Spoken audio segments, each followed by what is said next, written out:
اگر وہ ہر وقت اپنے شوہر کی اتنی نافرمان رہے کہ جس کی اسے اجازت نہیں، اب آپ کہیں گے اجازت بھی ہے، تو اجازت تو بالکل نہیں ہے، یعنی اس انداز میں رہے کہ اگر وہ تھوڑی بہت کرتی ہے تو شوہر برداشت کر جاتا ہے تو پھر تو ایک الگ مسئلہ ہے، لیکن اگر وہ برداشت نہیں کرتا اور یہ پھر تیزی کرتی ہے تو پھر یہ نالو چنگا نہیں ہو کشا ہو ہی لے آوے گھر اپنے تیرے ورگی سوانی نالوں کو دشمن نہ لے آوے۔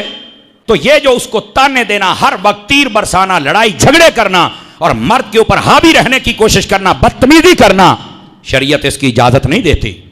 پہلی بات اس کو پہلے سمجھایا جائے اور اس کو کہے کہ ایک حد تک رہ، حد تک، میری حد نہ کراس کر۔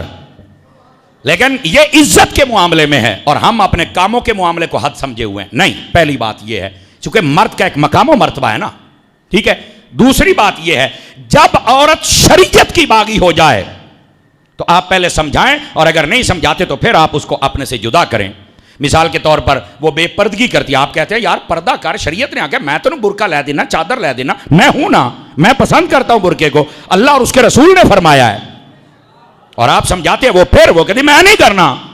تو اب مسئلہ آیا نا، ہون آ گیا ہے او دا آوارگی اور تیرا دین، اب پتہ چلے گا تو دین رکھتا ہے یا آوارہ کو رکھتا ہے۔ تیسری بات کہ جب عورت دین اسلام کے مسائل کا انکار کرے، مطلب نماز، روزہ، حج، زکوٰۃ، جہاد، ایکس وائی زیڈ، کسی کا بھی انکار کرے تو پھر بھی آپ اس کو پہلے سمجھائیں گے، اس پر یہ مسئلہ پیش کریں گے، اور اگر نہیں مانتی تو پھر اس کے اگلا سٹیپ ہے آپ نے اٹھانا ہے طلاق والا اور اس کو اپنے آپ سے جدا کرنا ہے۔ انڈرسٹینڈ بات سمجھ رہے ہیں آپ حضرات؟ یہ مسئلے ہوتے ہیں، لیکن ہمارے معاشرے میں یہ مسئلے نہیں ہوندے۔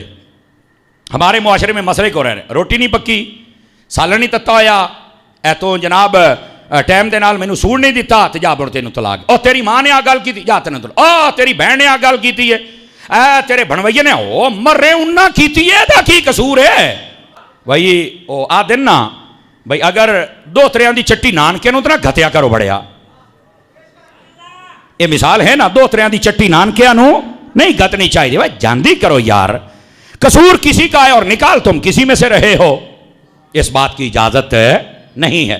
تو یہ بھی ہمارا ایک طریقہ غلط ہے۔ تو میں بتا یہ رہا ہوں کب دے سکتے ہیں، وہ تین باتیں میں نے بتائیں، ایک عورت کی عزت اور احترام، اور جب وہ حد کراس کر جائے، بس تھوڑی بہت ہی نوک جھوک اگر ہو گئی، اس نے برداشت کیا، الگ مسئلہ ہے، حد تو کراس نہ کرنا، ٹھیک ہے، اور وہ بھی روزانہ کی بنیاد پر، اور وہ بھی سب کے سامنے، اور وہ بھی روکنے کے باوجود نہ رکے، تو پھر ظاہر سی بات ہے کوئی تو اس کا دروازہ بند کرنا ہے نا۔ اور دوسری بات یہ ہے کہ جب وہ شریعت کے احکامات کو پامال کرے اور نہ مانے، اور تیسرا یہ ہے کہ جب وہ دین کے مسائل کو نہ مانے، تو یہ تین صورتیں ہوتی ہیں، اور بھی ہوں گی لیکن یہ موٹی موٹی میں نے بتائیں جو آپ کو سمجھ آنے والی ہیں۔ تو پھر آپ عورت کو اپنے آپ سے جدا کر سکتے ہیں، طلاق دے سکتے ہیں، لیکن اس کا بھی طریقہ کار ہے۔ میں عرض کرتا ہوں یہ قرآن کی آیات تو یہ بات میں ہے، لیکن ایسے ہی چھوٹی موٹی باتوں پر نہیں دینا چاہیے۔ تفسیر روح البیان میں ایک روایت لکھی ہے اسی آیت کے تحت جو میں نے آپ کے سامنے تلاوت کی ہے، اور پتہ کیا ہے، سناؤں حدیث آپ کو اگر جاگ رہے تو؟ نبی پاک علیہ السلام نے فرمایا ہر روز یہ جو ابلیس ہے نا، یہ اپنا تخت لگاتا ہے سمندر کے کنارے کے اوپر ہر روز، اور جتنے شتونگڑے ہوتے ہیں نا ان کو یہ بلاتا ہے، ہاں بھائی سارا دن کی کاروائی مجھے سنائی جائے۔ وہ رجسٹر کھول کے بیٹھ جاتا ہے، فلانے شیطان نے آ کیتا ہے، فلانے نے آ کیتا ہے، فلانے نے آ کیتا ہے، کہتا ہے ان میں سے ایک شیطان جب یہ کہتا ہے نا کہ آج میں گھر ایسی لڑائی پوائی بھی طلاق ہو گئی ہے، تو کہا وہ نیچے اتر کے اسے گلے سے لگاتا بھی آج تو یہ کام کیتا ہے۔ یہ طلاق والا کام شیطان کو اتنا پسند ہے، اس واسطے مہربانی کیا کرو اپنے گھروں میں تھوڑا کول اینڈ کول کو بات ہو جائے تو برداشت کرنے کی سب سے پہلے کوشش کیا کرو۔ شیطان تو چاہتا ہے کہ یہ ایسے مسئلے ہو جائیں اور گھر برباد ہوتے رہیں، لیکن ہمیں برباد کرنے کا حکم نہیں، ہمیں جوڑنے کا حکم ہے۔ اور یہاں ایک اور بات بھی سنیے، جوڑنے کا کیا مطلب ہے؟ اب یہ بات قابل غور ہے، جوڑنے کا کیا مطلب ہے؟ جوڑنے کا مطلب ہے جب بھی آپ نے صلح کروانی ہے تو شریعت کے تقاضوں کے مطابق، مثال کے طور پر میاں بیوی میں لڑائی ہو گئی نا، تو آپ کوشش کریں کوئی عالم دین بیٹھے، وہ بات سنے بھی ان کی صلح بنتی بھی ہے یا نہیں بنتی، اور صلح بنتی ہے قصور کس کا ہے اس کے مطابق اسے معذرت کروائے۔ چونکہ ہمارے جو پروں پنچایت کے مسائل ہوتے ہیں نا، اس میں مرد کا قصور بھی ہو تو پھر بھی عورت کو کہا جاتا ہے چل معافی مانگ، تو موڑے گار والی جو ہے چل کوئی نہیں، غلط بات ہے۔ اور دوسری بات یہ ہوتی ہے بسا اوقات طلاق ہو چکی ہوتی ہے، ساڑھے معاشرے دے بندے پتہ کیا کہتے ہیں، یہ کہتے ہیں او کوئی نہیں یار او یار گھر وساؤنا چاہیے چھٹے چھوٹے چھوٹے بال رول جان گے او مریں گھر وساؤنا چاہیے پر شریعت کے مطابق نہ کہ تیری سوچ کے مطابق. اب کسی عالم کو بٹھائیں وہ بتائے گا کہ یہاں یہ دوبارہ اسی طرح رجوع کر سکتے ہیں یا حلالہ کرنا پڑے گا یا جدائی ہے. جب تک عالم نہیں ہوگا تو آپ کو تو نہیں پتا چلے گا. آپ تو پرو پنچایت کا مسئلہ او نہیں جی نہیں گھر وساؤنا چاہیے ہے. گھر وسا پر شریعت دے مطابق وسا.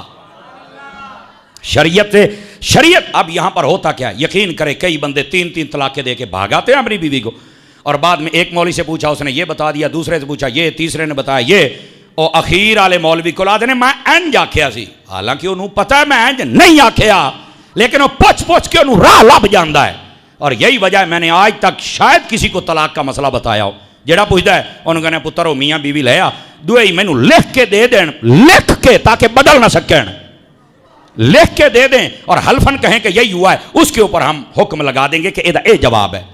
ایک مولوی سے اور پوچھتے ہو, دوسرے سے اور نال پوچھتے ہیں اگر 3 طلاقہ نہ ہومن تو پھر کی ہوندہ ہے. وہ جیڑا تو کیتا ہے تو وہ دا پوچھ ہے, وہ اگلا اپنا راہ وکڑ دے پہ ہوندے نے تے جدوں کدوں گٹاکی نہ لگے تو پھر چلے جاندے نے دویاں بیلیاں کلو. ہاں بھائی وہ آدھے نے روپیہ 2000 لے آؤ آپ تو دسنے آیا تو سنیا نے ہمیں گل کیتی ہے. ایک جگہ تے بہ کے تے 3 طلاقہ ہوندیاں ہی کوئی نہیں. ایک جگہ تے بندہ بیٹھا ہوئے تے سیرے 3 سوٹے مار کھاں بلا 3 نے کہ ایک ہے چبڑا مار دے ہو یار کیوں نہیں ہوندیاں تے. ایک جگہ تے بہ کے کسی بندے نو 3 باری گال کڑ کھاں ایک کہہ کہ 3 نے. او جدو تو نکاح کیتا ایک جگہ تے بہ کے سوانی دے بارے آکھے قبول ہے قبول ہے قبول ہے, او 3 کہ ایک ہے مرے ہر شے 3 مرتبہ ہے در ایک ہے. اور دوسرا ڈرامہ کیا کیا جاتا ہے, دوسرا ڈرامہ او جی میں نے غصے میں طلاق دی. اب مجھے یہ بتاؤ کوئی نئے کپڑے پہنا کر عید والے دن کو 1,00,000 روپیہ عیدی دے کر کون کہتا کہ جا میں تجھے طلاق, یہ غصے میں ہوتی ہے, یہ پیار میں تو ہوتی نہیں ہے. یہی تو بات ہے, اپنے غصے کو کنٹرول کرو یار. تماشے کرتے ہیں آکے اور شریعت کی دھجیاں تم نہیں اڑا سکتے. شریعت کا مسئلہ کھڑا ہے لیکن ہوتا پتہ کیا ہے, خود اپنے آپ کو حرام میں مبتلا کئی لوگ کر لیتے ہیں. پتہ ہے میں نے یہ غلطی کر لی ہے, پتہ ہے یہ لعنت میں نے مکالا مل لیا ہے, لیکن اس کے باوجود یہ پوچھا کے سجے کھبے کی میں چل بھائی لئی پھر دن راستہ نکل آئے. آدھے نے وچلا راہ کڈ, میں کہا وچلا ہی تو تمہیں پہلو باندھ کیتا ہے. اللہ رب العزت نے قرآن مجید میں فرمایا, پھر اگلے مسئلے پر بھی ڈسکس کرتے ہیں. سنیے اللہ رب العزت فرماتا ہے یا ایوہ النبیو, اے محبوب صلی اللہ علیہ وسلم, غیب کی خبر دینے والے محبوب,